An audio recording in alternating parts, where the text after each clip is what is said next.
is another thing that I believe the analyst desk was saying they wanted as well. Yeah, there it is, gone off the table.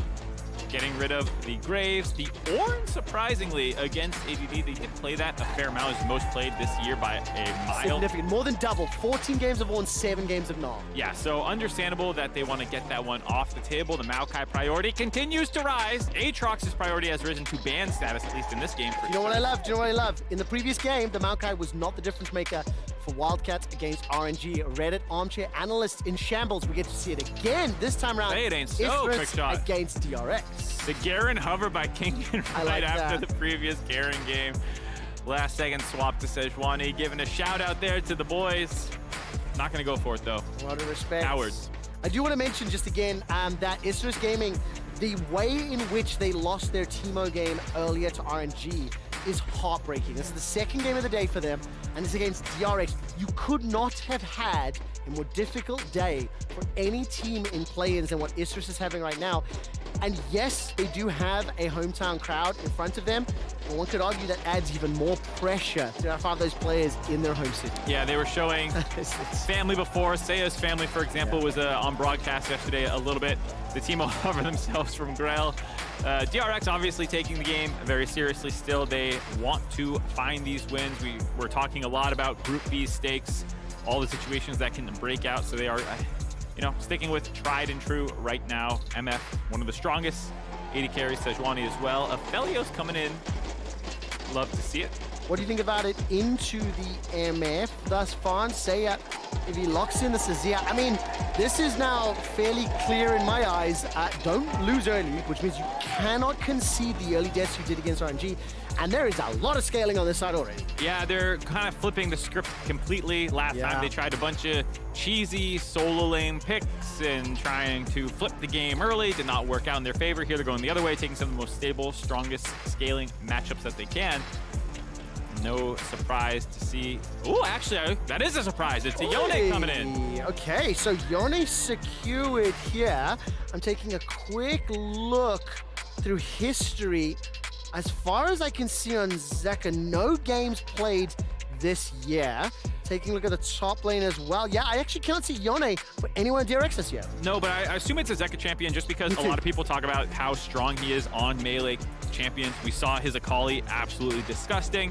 I presume he has a Yasuo, has a Yone, has all these things that he can play if needed. How many professional games does Zeka have on Yone?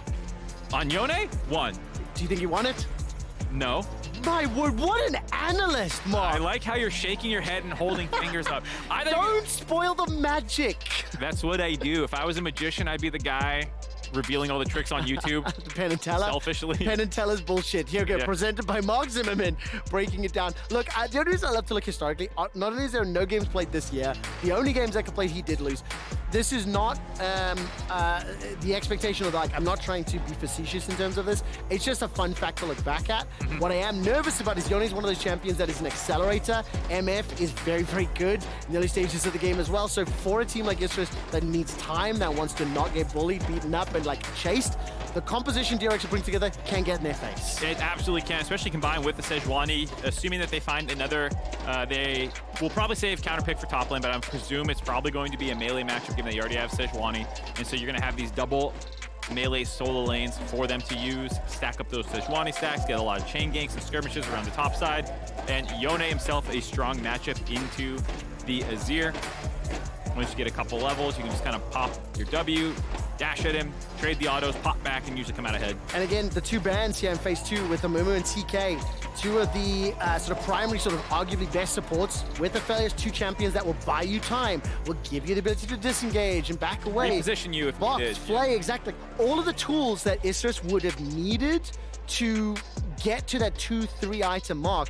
They will be locking in this Viego, so expecting Viego jungle. Do you go maokai support? Am I reading this wrong? What do you think? I assume that means the maokai is support. Could still be top lane as well. Maokai, Viego in lane, probably not the case, but it could be.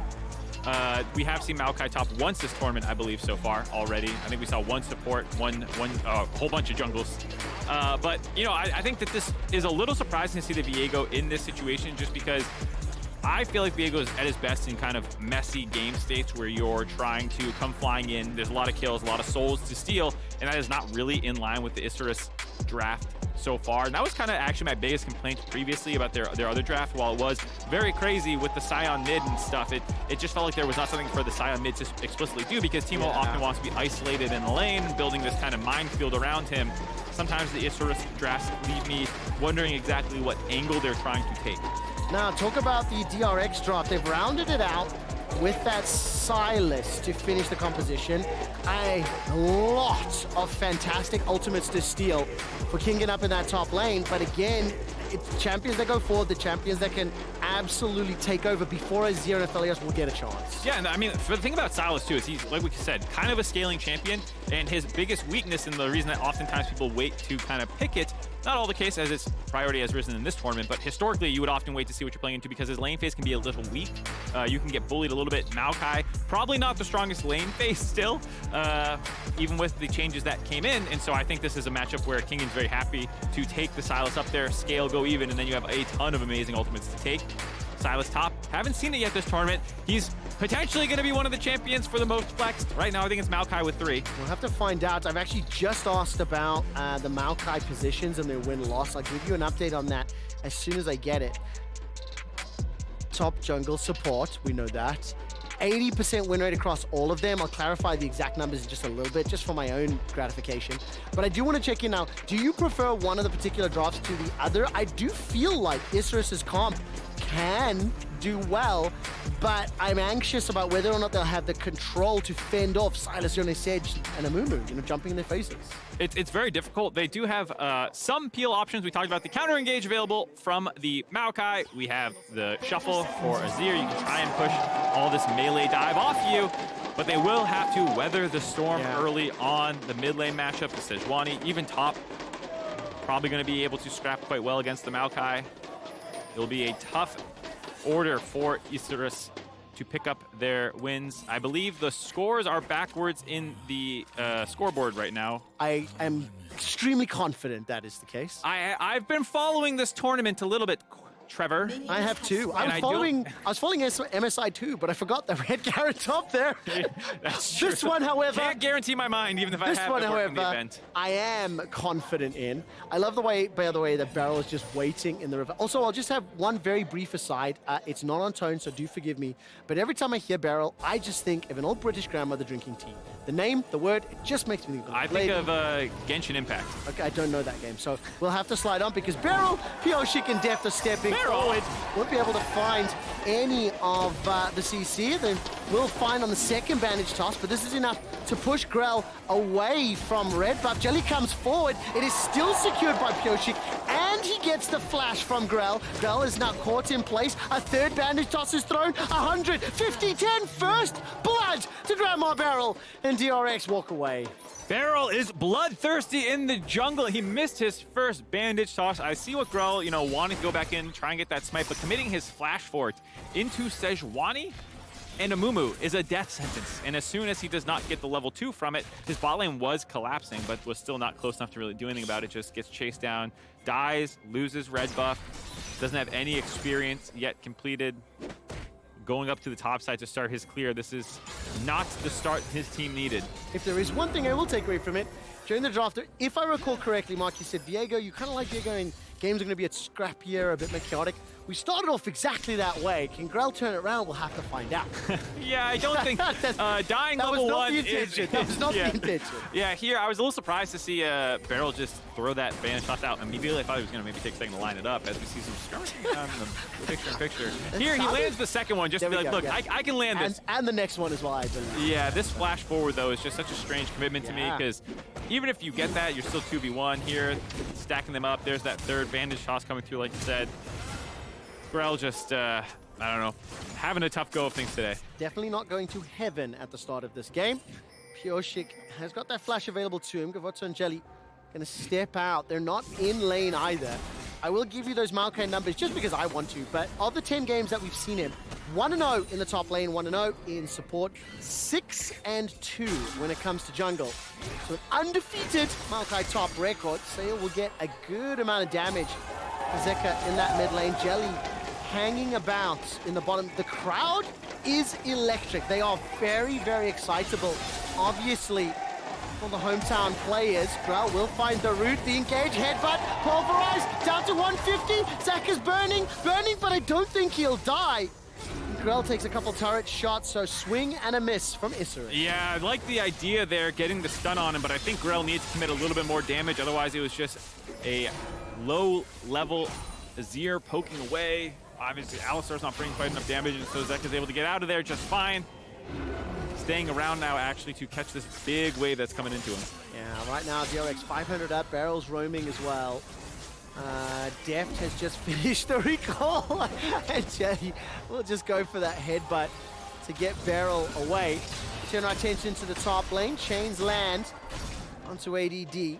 Currently down 6 CS, got a significant minion wave in front of him. So one can assume that Kingen has been playing the trade game or trying to bully. He'll try to catch up those numbers just a little bit. Did the cannon go down? I didn't quite see if he picked it up. I wasn't watching. Yeah, I think that might have been a -1. I think chat will know for sure. Chat is always on top of him. I've never not seen chat say it. yeah. Even when you get it sometimes, chat's a little over-eager. Yeah, 1 or 2 people will type it, and then you know, as chat likes to do. So where I was going to go with that is I was rewatching the bot side situation because Deft got zoned away from the wave for a little bit, as well as BeryL getting that kill meant he was slow to get back there, and they were down levels, and that's why they had gotten shoved in on a little bit. They tried to find that angle to get some first blood. You can see Gavotto, level 4, trying to pressure. I appreciate the Isurus Gaming's bot lane trying to salvage all these situations, playing aggressively after the invade went bad.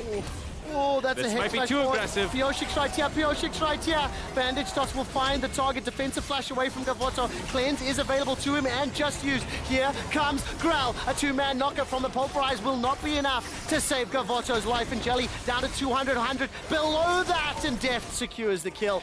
Another 2 for DRX.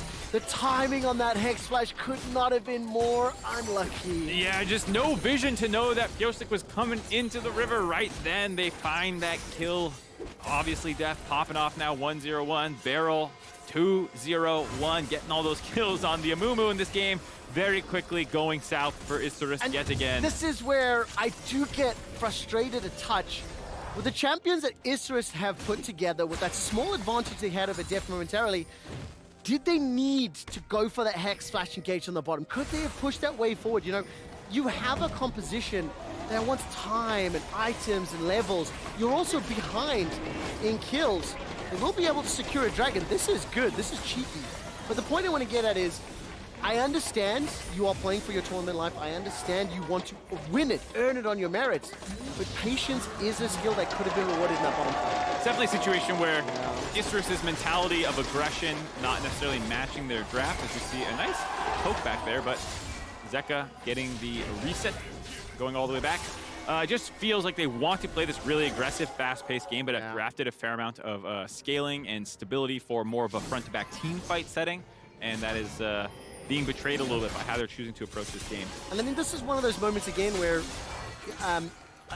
there's a phrase that I think I've used describe it like chasing the loss, right? Where you are chasing, you're trying to set something up, you're trying to put yourself in a position to either claw back the deficit, but ultimately it puts you further behind, you know, because of that mentality and that mindset. The double down, I like that. What I will acknowledge though is that Isurus, despite being down 1,500, there have been quite a few moments, glimpses here that have looked respectable to good, right? Like the bottom lane advantage that was secured, the engages onto Zeka. There's a minor CS lead in that top lane. It is still a gargantuan, monumental task to climb up, but considering where Isurus were at 8 minutes against RNG, this is looking better. It's not quite as bad. 2,000 gold down, but your solo lanes both, like you said, farming well, not actually behind the pace of the game. I think Seiya was just up there with the second most currently in the game. So doing okay, but the problem is this spillover that's going to happen. Obviously, Zeka can get first move quite often, hover down this bot side. Gavotto and Jelly needing to stay safe under the turret. The turret plays have not really started coming in yet for the side of DRX, but you have to imagine they'll start grabbing those soon, especially if they target this Rift Herald. They should easily be able to control that one. I mean, a reminder what the analyst desk was saying for Isurus, if they lose this game, they're eliminated from playoffs. They will be playing the Wildcats tomorrow for their 5th and final game. Also, from the perspective of DRX, secure first tower in every single one of the games they've played. I think they are second or first in almost every statistical category when it comes to goal difference, experience, first towers. I think they get first dragons in second, 80-odd% of the games. And the engage will come in. That's a kill onto Grell. Jelly gets caught up by the bandage toss. BeryL lined up the first, he lined up the second. No access to that sad mummy, and those chakrams are flying slowly back to Gavotto, but DRX, they get their kill, they extend that gold lead a little further. I think it's the control that they are exerting is great, but kudos again to Seiya. Popped off, he got that Akali. Correction. Yeah, got the wrong player in my head in the moment. Seiya, this time around, have been able to have a couple of good kills here onto Zeka, or good plays onto Zeka, but it hasn't netted an advantage. Yeah, getting the flash out of Zeka feels pretty good, not needing to commit his own, especially on the tail end of Grell dropping again. There does not look like a very fair combination. BeryL this time around, bandage tosses forward, uses that stopwatch, by sometime forced to flash for his life, didn't have the damage onto Gavotto, who instantly cleansed and walked away. We are descending, Mark, into a little bit of chaotic, skirmish-heavy game, and Grell hasn't yet been able to show his impact. No, not quite yet. Has shown up for a couple lanes, trying to make things happen, hasn't gotten it done quite yet. DRX looking very good, 4 kills. Pyosik coming back in. I'm very curious exactly the decision-making process right now between him and Juhan. Pyosik in the playoff run was struggling. They made the swap to Juhan. That's what they used for the entirety of the Live Sandbox series that they won. He looked substantially better. No shade, just that Pyosik was struggling. And then they started using him in the first game. Pyosik wins against RNG. Everyone's like, whoa, he's back. Yeah. Then it was just Juhan again. Now it's back to Pyosik. I wonder if they're just trying to keep both in form based off of how they're playing on the day in the best of 5. If they want to make that swap, you do want to make them feel comfortable playing on the world stage already. I can see that mentality of we're both going to give relatively equal amount of play through the play-ins and group stage, assuming that they move on. So that way in knockout, they're both ready to go. I think arguably as well, some small advantages to hiding how an individual player plays an individual champion to some degree, as well as allowing that jungler to pay attention, watch closely some of their opponents. Not 100% certain whether DRX are going to win this group, but you anticipate it to be the case. That is going to be the kill secured on behalf of ADD, taking down BeryL, now at the cost of Grell's life. Jelly's going to be the target for Zeka, secures the kill. 2 members of Isurus are down. Pyosik's trying to prevent the blast going, but he can't do it just yet. 100 HP as ADD's forced to flash for his life. Now Gavotto's the next target. Flash available to him. He gets underneath his inner turret. Won't be able to find enough damage for the kill. Here comes Zeka. Soul unbound. Will not be able to get the damage back. Underneath the tower. Not going to be able to find the root, and Zeka gets out. DRX push in deep. They've maintained that 3,000 gold lead and 6 kills to 1. 6 kills to 1. Isurus did pick up their first one onto BeryL there, but not the critical target for them to lock down. I think they want to insta-give him before he get his ultimate off here. So you see Jelly going to channel this Hex Flash, get right on top of him. I believe it is going to get a knock-up. And then they try to get Seiya's ultimate on top as well. This like 100-0 combo, but BeryL critically is able to get his ult off there. I believe that's his ult that he got. Maybe not actually, not the case. I think I got trolled by Sejuani ultimate looking similar to me. But the fact that you're killing BeryL is not the critical target necessarily, so you have Deft free hitting from the entire time on the backside. You don't really even have Kingen there. You have, of course, Zeka popping off damage as well, so cute idea, did not end up working out. I'm gonna have this moment where I'm actually now pissed off at Isurus Gaming for putting Seiya on Sion earlier in the day. His Azir has looked significantly better than the impact he had on Sion. And when I look at all of the champions that Seiya has played this year, Azir is his most. Orianna, LeBlanc, Sylas, Lissandra, all the champions with agency in play. You're seeing him at least set things up and play well. Ultimately, it's not netting Isurus the advantages they want. I think every time we look at that minimap, DRX are pushing into the jungle of Isurus, they're pushing deep wards, there's a lot of roaming. This has been a very mobile game so far. So the funny thing is, when I was watching Seiya's play and following some of the community conversation in LATAM about him a little bit, is that I saw shades of that kind of what I call Bjergsen syndrome, where you're oftentimes the best player on your team. You pick these kinds of scaling things that are going to be very powerful, but that don't necessarily have a ton of agency. and then you see he's gonna live here again. Does for now. Grell steps forward. Zeka's low. Yeah, nothing gonna come out in the tail end of this play. So Seiya's in the situation where he plays very well, doesn't make a ton of mistakes, but also not the most risky player. And so sometimes people feel he has low game impact despite being oftentimes the best player on some of his teams. And then when you put him on situations like a Scion to try and have really big impact, that doesn't speak to a lot of his strengths. Yeah, unfortunately, and this time round, they're margining behind CS plus 20 in favor of Zeka. The kill secured onto Gavotto. This was trying to turn this one around. Emperor's Divide is on cooldown. The re-engage from Zeka finds it. Jelly's got no unbreakable will available to him, so he drops to 3 members secured. Zeka's going to step backwards. That Fate unsealed on cooldown as well. The tower's being focused, the plates are being focused, and in what is, 3-4 minutes, it's gone from 2,000 gold to nearly 6,000. Actually, just over 6,000. Turret plates just dropped it right before they got that charge off. Unlucky for DRX there, but still another skirmish going heavily in their favor. The fact that they got Seiya's ultimate out in the mid lane prior on that dive where he had to save himself with it meant that when he went flying in to cover that play, he did not have it available. BeryL also had a nicely timed ult right as Seiya started shuffling in to find that kill. Here, ADD getting a little aggressive. He's actually going to win this. Get it! The healing from Sylas put him right back in. Zeka's chasing, hunting, killed a bird, and he does for the solo in this middle lane. Off the reset, Zeka TP's back in, finds the solo kill with the extra influx of gold up to 5-0-1 now. This is why people are praising his melee champions. He can absolutely take over the game. Took a little bit to get rolling on the Azir matchup, but now that he's ahead, he's cracked his mid lane turret. He's up 30 CS. He is dominating. And such a great play. Mark, I'm going to ask you an easy, quick stat question, because you know I love them. How many Elder Dragons have been killed at play-ins so far? 0. Good job, boss. How many Cloud Dragons have been killed at Worlds so far? Gavotto apparently got solo killed? Yes, he did. There we go. Double up. Dunk, dunk. Get dunked. That was happening while we were watching this fight down the middle. Yeah. Very scrappy game. There's that ultimate by BeryL I was talking about right as Seiya came flying in, locked him up so he couldn't get any auto attacks in with the soldiers that he was following. Allowed Zeka to get in there and start finding those kills as well. I'm not leaning you away from my quick stats quiz. How many look, there's another solo kill. We gotta talk about this one. Hey, now look, Zeka's gonna die for that too. He will die indeed. We need to talk about this. We need to talk about this. 6,500 gold up. They were able to secure themselves one of those Cloud Drakes, which is what I've been trying to get you to predict it. DRX going to look for another tower. They've got 3. 2 in the middle lane, 1 in the bottom lane, looking to take another. This will be the 4th secured. I'll tell you what, I'll ask one quick set question, and then I'm going to let it go and move on. Which dragon is the most killed at Worlds? It's got to be Hextech. You are correct. Okay. Do you want to hazard a guess at how many? There's probably a way I could sit here and think about how many spawn a game, how many Hextech rips I've seen. Just throw a number on it. 25. Man, 22. That's actually a really good guess. So 22, it is the most killed dragon. Anyone that's watching my quick stat seconds knows I love dragon stats.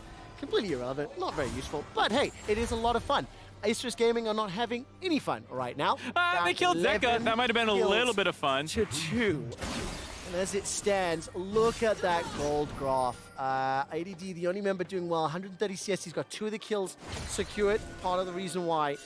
But DRX now, they've just put their foot on the gas, and now they are looking, securing more and more kills. Yeah, there was nice trades in lane that looked like as well for the Maokai into the Sylas. We did talk about how the fact that Sylas is not really a counter pick that you lock into slam lane. You pick it into lanes that you can survive and then utilize the insane ratios that he has, like we talked about, the hijacking of ultimates. Not too much of a surprise to see Kingen getting through that lane phase without dying. Actually up CS, he's actually been very good, had some pressure as well on the top side. But been pretty isolated from an 11-kill game, no kill participation. Another one of these greedy top laners. Yeah, I mean, just sitting there. Or lazy, maybe, you know. Lazy's a better one. Just sticking there, not getting involved. It's like, if I think my team's going to win anyways, yes, I'm just going to chill up here. That's it. You see what I mean? I think it's pure laziness. That's how I would interpret it. Please don't clip that. As DRX now continue to just extend this lead. LEC caster calls top lane of DRX lazy. As it stands, Isurus now in a very, very difficult situation. They do have scaling. They do have some team fight on the cards, but it is going to be such a difficult task to bring this back, and they have to do this to keep the hopes alive, because if they lose this game, they're eliminated. They have one last chance to pick up a win in front of the home crowd for at least some of those Mexican players. Will be very difficult. Like Yes. that's 3 out of 5 Yes. from Mexico City, but I like to play this game with like magic number of like what in my head is what this comp can acceptably be behind in order to still be in a decent Right. spot. You know, when they have those bots showing win How long probabilities. until the window is closed on coming back in some way? Yeah, just like when do you drop below, you know, like a 50% win probability based off how the game Got is it. going and that kind of thing. And for me, it would have been like maybe 2.5K, around 15 for this comp. The fact that you're down. So we are more than 300% above that estimated number at this time at 7.5. And I would say that they are probably at about 10%. That is supposed to be skill agnostic as well. When you're just talking strictly comps, Yeah, champions champion in the versus game. champion, if executed to, you know, the way their intention. Yeah. Zeka does get jumped on right now, stays alive, soul unbound, gets him to safety inside the pit. The shield has popped up, and ADD joins the fray. The Nature's Grass is thrown down. Kingen re-engages, finds the chains, the lockdown, the hold. Curse of the Sad Mummy still available. Curse of the Sad Bullet Time still available, waiting for it to be fired out. Nobody's died just yet. Pyosik's the next target. 1 for 1. Gavotto flashes in for that, but it's a double for Deft. Can he dunk anymore? 1-2 more secured for DRX, and Gavotto's running for his life. Isurus Gaming try to contest the second Rift Herald. They actually have a decent start to that fight, kiting out the ultimate from Kingen when he was Alistar'd up, waited for that time out, then tried to find that re-engage. But like we said, so much gold behind. If you could get to that fight at the goal differences we were just talking about, yes, you can maybe win that fight. You are in my head, Mark, because I go back to the Hex Flash engage from earlier, that little bit of impatience that puts them a little further behind. Now, not the only reason, but again, here's that great fight once more. Yeah, the fact that they go in, they have Zeka low early on in the fight, so he can't quite dominate the way he wants to. Kingen goes in there, he's like, I got my Alistar ult, I can buy space for this. You know, Isurus reset the fight, they kite it out, ADD providing frontline to make sure that seiya is safe, and now, obviously, DRX wants to finish off the Rift Herald, but that keeps him around, so you get this flash re-engage here. And you might have been able to win this fight if you just had more items completed, that you were a little closer in goal, but BeryL stalls this fight out nicely with the flash re-engage. Gavotto gets that one kill here. I think there's miscommunication between him and seiya. Seiya wants to go flash, engage Deft, and push him towards Gavotto for Gavotto to complete the kill, but he had already backed out. Yeah, Gavotto 1-4-2. He's just been jumped on so often this game. 10,000 gold difference. And I want to make it very clear so I don't get misinterpreted here, is that I think Isurus were always such heavy underdogs. DRX really could have played the game in many different ways. You almost always see them coming out on top. Because I think Grell actually got that blue buff, by the way. But the point I want to get to is that team fight was a glimpse of excellence, a glimpse of what they could do. Unfortunately, we're down nearly 8,000 gold. And with Gavotto being down, DRX are just looking to secure this Baron. I mean, Nature's Grasp was thrown for the lols, doesn't get followed up. There's no AD carry. They really want the damage for Aphelios. And with that Baron buff now, DRX can continue to play. They can even look to play the side lanes. And there is going to be a setup. The bullet time is firing over seiya. Forced to flash to safety. Stays alive thanks to the heal for now. And actually escapes. But for how long? The double up! Deft manages to make it work. The hijacked Nature's Grasp does more than what ADD could do in the pit. And DRX are looking to shut the coffin on ISG's Worlds. DRX respond to the play in the mid lane from Isurus. BeryL again with the quick ultimate, locking up seiya for the bullet time, and from there was an easy chase down, finding all those kills, dropping Shelly in the mid lane with Baron. Trevor, I'm smelling a dancing herald. No ways, no ways, no ways! Will the Rift Herald dance? Charge is coming in, 3,000. Shelly and Gavotto stepping forward. Shelly is running low, 1,700. Don't do it, Grell. Don't you? Shelly dies. Shelly dies. So do the playoff hopes for Isurus. DRX are hunting. Picking up sharks where they can. Kingen is trying to keep Deft up as well. Stepping for the Nexus is being focused by BeryL. The Sad Mummy head-butting away. As all of a sudden, that's a Deft going golden thanks to the Hourglass. Baron Empowered Min is doing work. Another for Kingen. At this point, it's bullying. They're dead already. As Isurus Gaming are eliminated from playoffs. DRX pick up the win. DRX speed run that final game of the day here. 22.5 minutes, just about 22:41. That might be the new fastest game of Worlds so far. I believe Loud held the previous record. I'm going to go on record. I believe that is That is the fastest game of World's Play-Ins. Great catch, Mark. There we go. DRX move up to 4-0, looking absolutely dominant here. Setting up a very highly anticipated matchup against Mad Lions tomorrow. And of course, for Isurus Gaming, one last matchup against the Wildcats. The only two teams sitting at 0-4. One of them will pick up that win. That team fight at Baron, a glimpse of how the comp could have played out. And for DRX,